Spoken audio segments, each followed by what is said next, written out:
जगन्नाथ अष्टकम्।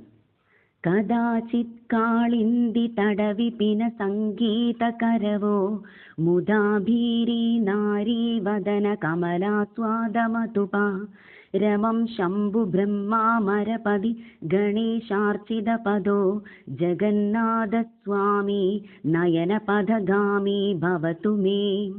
भुजे सव्ये वेणुं शिरसि शिगिपिञ्चं कडितडे दुकूलं नेत्रां ते सहचरकडाक्षं विदधते सदा श्रीमध्वां धावनवसति लीलापरिचयो जगन्नाथस्वामी नयनपथगामी भवतु मे।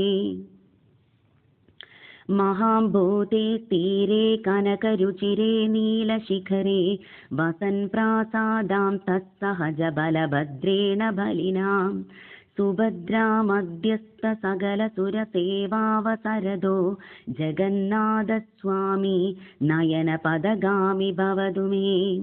कृपापारावारास जलजलद श्रेणिरुचिरो रमावाणी रामस्फुरदमलपङ्केरुहमुखं सुरेन्द्रैराराध्य श्रुतिगणशिखा गीतचरितो रथारूढो गच्छन् पदिमिलित भूदेवपटलै। जगन्नाथस्वामी नयनपथगामी भवतु मे। स्तुतिप्रादुर्भावं प्रतिपदमुपाकर्ण्य सदया दया सिन्धुर्बन्धु सकल जगदा सिन्धुसुतया जगन्नाथस्वामी नयनपथगामी भवतु मे।